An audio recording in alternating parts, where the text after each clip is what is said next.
Secretaría de Educación Pública, Gobierno de la República.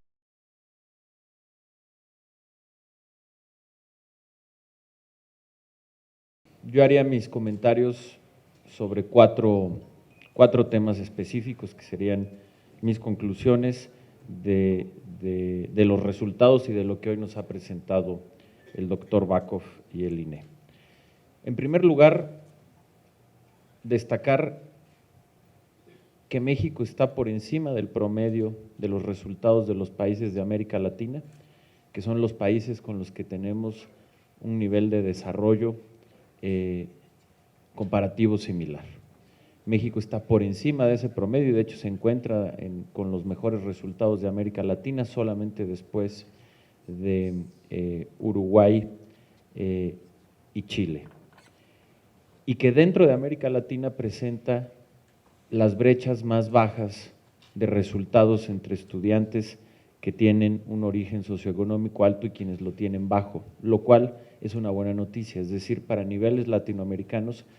los resultados educativos en México muestran una menor diferencia por nivel socioeconómico que en otros países, lo cual habla de, en nuestros términos relativos de desarrollo comparables, una mayor equidad en el sistema educativo que en el resto de América Latina. Dicho esto, que es mi primera conclusión, me lleva a la segunda, y es que obviamente, por el otro lado, seguimos por debajo del promedio de los países de la OCDE, países que en términos generales tienen un desarrollo mayor que el de México y que no necesariamente son comparables, pero que sin embargo, lo que nosotros quisiéramos y la aspiración que tenemos desde el gobierno federal y la Secretaría de Educación Pública es que nuestros resultados estén cada vez más cerca de los promedios de los países de la OCDE y cada vez estar, como ya lo estamos, pero cada vez con más o con una mayor brecha a nuestro favor respecto al promedio de los países de América Latina. El tercer punto, y es cuando nos comparamos, esto es, dijéramos, estos dos primeros puntos es comparándonos con la región que tiene las condiciones de desarrollo más similares a nosotros, respecto a la OCDE, que aunque no tiene esas mismas condiciones de desarrollo es donde quisiéramos estar. Y el tercer punto es la comparación con nosotros mismos, es decir, cómo hemos evolucionado a lo largo del tiempo. Y básicamente lo que nos muestra estos resultados es que en términos generales no hay cambios. Es decir, que en los últimos 10 años, más o menos,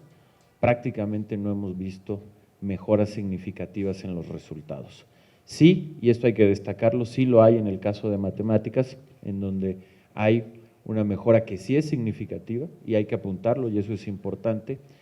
aunque aún así pues seguimos sin obtener los resultados que quisiéramos. Dicho esto, es decir, que a nivel de nuestra región estamos por encima del promedio y en los primeros lugares, que seguimos por debajo del promedio de la OCDE, que es donde quisiéramos estar, que comparados contra nosotros mismos en términos generales, salvo en matemáticas que hemos mejorado un poco, nos mantenemos con los mismos resultados, me lleva al cuarto punto, y es que la conclusión de los resultados que vemos hoy aquí en PISA reitera desde nuestra óptica la necesidad de la reforma educativa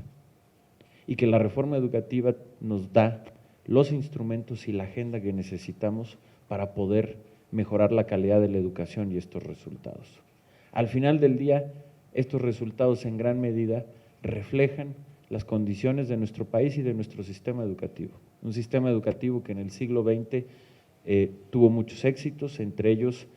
el simple hecho de crearlo y de que hoy prácticamente en cada rincón del país existe una escuela y un maestro, que seamos el quinto sistema educativo público más grande del mundo, con 34 millones de alumnos, 2 millones de maestros, más de 260,000 escuelas, y que de alguna manera esto se refleja al contrastar nuestros resultados con el resto de América Latina, que son favorables. Sin embargo, también refleja los problemas y los vicios que durante mucho tiempo se acumularon en el sistema educativo. Uno muy claro, yo hablaría de 5, uno muy claro, tiene que ver con cómo se fue creando un sistema clientelar y corporativo que tenía vicios muy marcados como la venta y la herencia de plazas o no permitir que los maestros pudieran tener una carrera a partir de su propio mérito o que por lo menos lo dificultaba. Aunado con ello, la incapacidad de tener un sistema o una profesionalización como se requiere para los maestros. En tercer lugar, pues un olvido de alguna manera de las escuelas, que es donde sucede el proceso educativo y en lugar de ser el centro de las políticas públicas para mejorar la educación, estaba en el último lugar de la cadena de desarrollo del sistema educativo, con un sistema rígido, burocrático, autoritario y mucha de la infraestructura de las escuelas en mal estado. Cuarto, por lo menos respecto a los últimos años, un atraso en el enfoque pedagógico y en los contenidos. Y finalmente el quinto, aunque, y esto es alentador a niveles de América Latina, mostramos las menores brechas de desigualdad en el sistema educativo, reiterar que nuestro sistema seguía reproduciendo varias de las desigualdades en nuestro país. Y precisamente lo que hace la reforma educativa es que encara y tiene una ruta de mejora y de solución para estos 5 grandes ejes o 5 grandes problemas del sistema educativo. El primero, como saben, que se ha llamado es la recuperación de la Rectoría del Estado en materia educativa y que significa ir transformando un sistema clientelar y corporativo en un nuevo sistema de derechos y obligaciones claros centrado en el mérito y la transparencia, que les permita a los maestros desarrollar una carrera a partir de su mérito. Este eje va pegado con el segundo, que es la profesionalización del maestro. Y hoy lo que nos permite la reforma educativa es, primero, tener una mejor selección de los futuros maestros, ya que hoy todo aquel que quiera aspirar a ser maestro tiene que hacer una evaluación y entran al servicio profesional docente, lo que demuestran la calificación, las mejores calificaciones. Segundo, por primera vez se abre para educación básica esta oportunidad no únicamente a los normalistas, sino también a los estudiantes universitarios, lo cual permite que haya más gente y más talento para seleccionar a partir de esta prueba y de este examen. Segundo, los puestos directivos, como es ser director, ser subdirector, hoy están ya puestos a concursos y en algunos estados tenemos resultados muy alentadores. En Jalisco, por ejemplo, casi ya el 40% de los directores han entrado a través de un concurso de oposición. De la misma manera, la evaluación que nos sirve para tener mejor información de dónde están las fortalezas de los maestros, pero también dónde están las debilidades y cómo se pueden fortalecer y a partir de ello algo fundamental, los programas que se han rediseñado a partir de la reforma educativa de formación continua para que los maestros puedan mejorar y profesionalizarse continuamente. Y como lo ha señalado el INE en una de sus recomendaciones, y como lo he dicho que estaremos presentándolo el próximo año, el fortalecimiento a la formación continua de los maestros, es decir, el fortalecimiento a las escuelas normales y también, por supuesto, a quienes hoy son universitarios y también pueden ya concursar por una plaza de maestros. El tercer objetivo, que es mejorar la organización de las escuelas, está en marcha y en ruta con el programa de las escuelas al centro, que permite un rediseño de la gestión escolar para darles mayor autonomía de gestión, darles el acompañamiento pedagógico que requieren, romper con esa escuela burocrática para volverla una escuela abierta y mucho más funcional.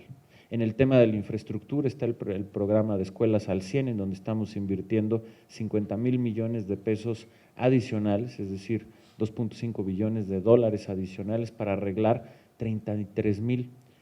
escuelas en todo el país, lo cual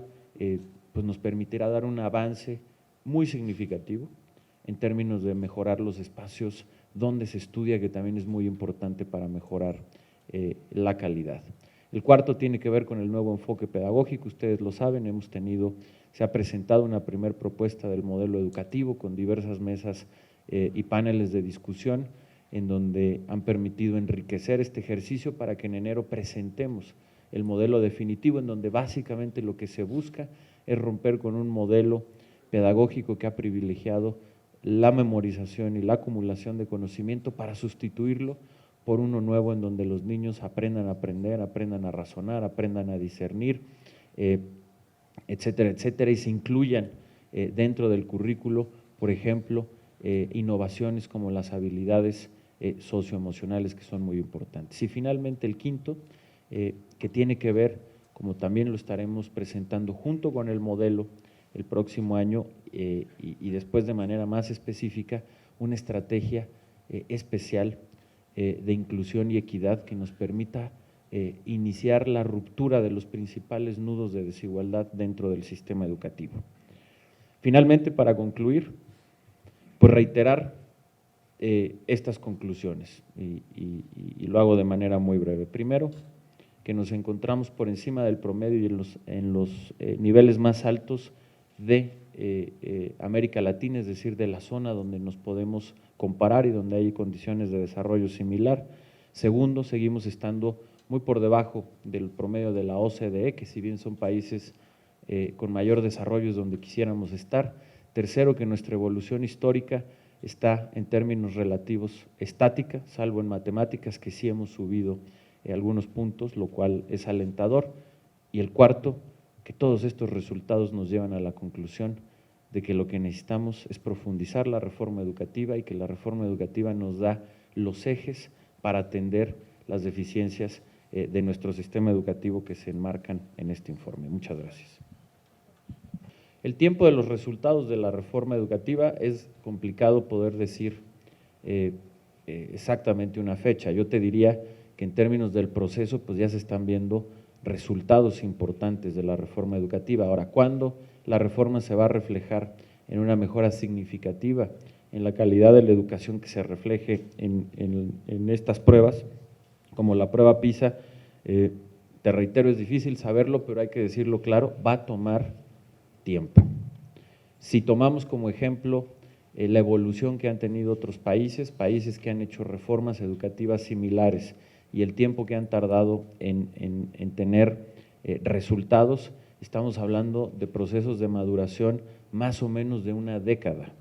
Y en ese sentido tenemos que ser muy conscientes como país que un cambio como este es un cambio de largo plazo, un cambio que tarda en madurar alrededor de una década, que en ese aspecto tenemos que ser pacientes, pero que por lo mismo es urgente,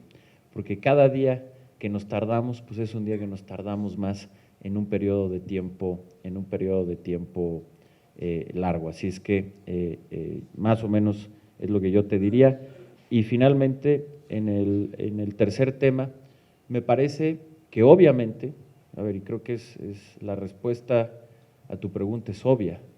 Yo creo que nadie en México, no solamente el secretario de Educación, nadie en México se puede sentir satisfecho con estos resultados. Y precisamente porque nadie en México puede estar satisfecho con el sistema educativo que tenemos, y lo dije ahorita y todo el tiempo lo repito, es que se hizo una reforma educativa.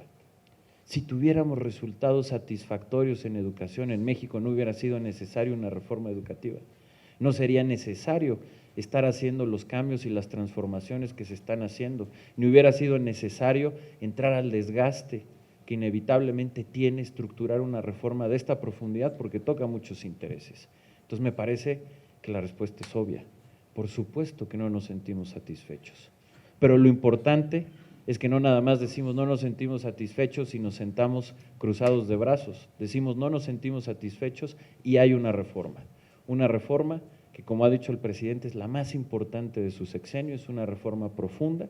que toca todos los sentidos de la educación, como lo dije hace rato, no les repito los 5 ejes, creo que ya se los conocen de memoria los que me acompañan en muchos de los eventos, pero es una transformación global del sistema educativo. Y en ese sentido, pues decir que de lo que sí nos sentimos satisfechos, y déjenme plantearlo así, a diferencia de otros momentos en donde se presentaban estos resultados de PISA, es que hoy, y de eso yo creo que también en todo México nos tendríamos que sentir orgullosos, es que hoy, por primera vez, después de presentarse un resultado de PISA, podemos decir que hay una reforma y hay una agenda concreta para poderlo mejorar. Y ese ha sido un gran avance, un primer paso, pero como decía alguien, un viaje de 1000 kilómetros empieza siempre con un primer paso. Y aquí la buena noticia es que por primera vez, después de tener resultados de PISA, que como nunca, todos los años, cada vez que se presentan, no son satisfactorios, no pueden ser satisfactorios, pero por primera vez hay una agenda, hay un camino y hay una respuesta que es la reforma educativa. Los resultados o los avances de la reforma educativa son graduales y hoy ya podemos ver resultados, por ejemplo, maestros que se evalúan, etcétera, ¿no? Ya hablé de ello para no repetirlo, y eso nos va dando pues mejoras permanentes en el sistema educativo. Cuando yo hablo del horizonte de una década, estamos hablando del horizonte más o menos de una década, que es lo que ha sucedido en otros países, de tener mejoras muy amplias y muy significativas. Y yo lo que diría, pues es que no solo en México, esa es la realidad del mundo. Nos encantaría decir, de un día para otro, transformamos nuestro sistema educativo y tenemos de un día para otro los más altos niveles de calidad, pero pues obviamente eso no es realista. Y los esfuerzos de países que hoy tienen resultados admirables, como Corea del Sur, por ejemplo. Corea del Sur hace 40 años era un país más pobre que México, en ese entonces no había una evaluación como PISA, pero simplemente de comparar coberturas, por ejemplo, educativas, las de Corea del Sur eran menores que las de México hace 40 años. Pero hicieron una reforma educativa y tuvieron resultados, claro, como se tienen a largo plazo. Yo te diría que esa es la respuesta, porque esa es la realidad aquí en México y en cualquier lugar del mundo, y que lo importante es que hoy estamos haciendo ese esfuerzo. Cuando tú decías que siempre se ha dicho lo mismo en 2009, en 2012, yo te diría, yo creo que no, o a lo mejor se dijo, pero yo creo que hoy, y esa es la reflexión que yo les hago aquí, es que hoy una noticia que sí es cualitativamente muy distinta respecto a la presentación de los resultados de PISA en los años anteriores, desde que México participa, es que a lo mejor antes pues se decían palabras, pero hoy hay una reforma y hay una agenda y hay un conjunto de políticas públicas que se están poniendo en marcha, que realmente están alineadas con el cambio estructural y profundo que requeríamos en el sistema educativo. Y eso hoy sí es una novedad respecto a los años anteriores. Y en cuanto al tema de la deserción, que obviamente es uno de los puntos más importantes, no más importantes, sino que a todos nos duelen mucho, pues yo lo que te diría es, otra vez, son políticas públicas como se están implementando que nos permitan ir reduciendo la deserción que se ha, y que es algo que se ha logrado. Por ejemplo, donde tenemos la deserción más alta, que es en educación media superior,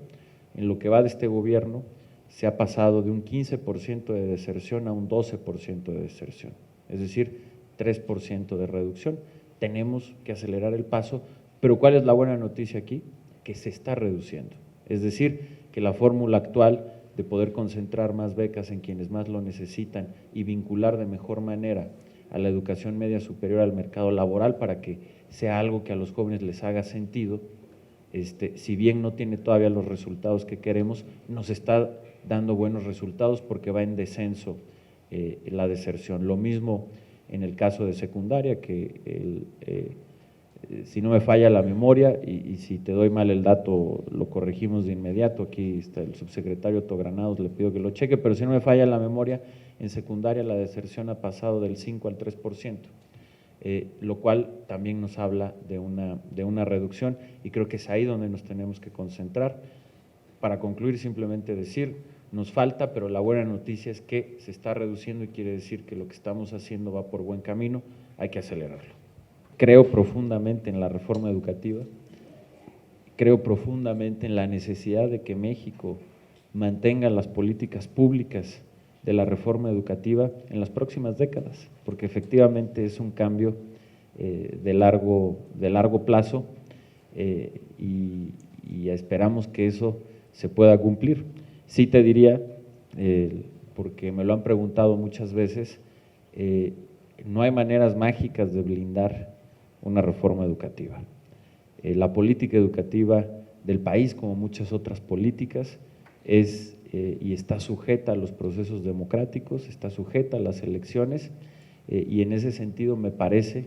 que sin lugar a dudas uno de los temas centrales de reflexión en el 2018 será si se quiere una continuidad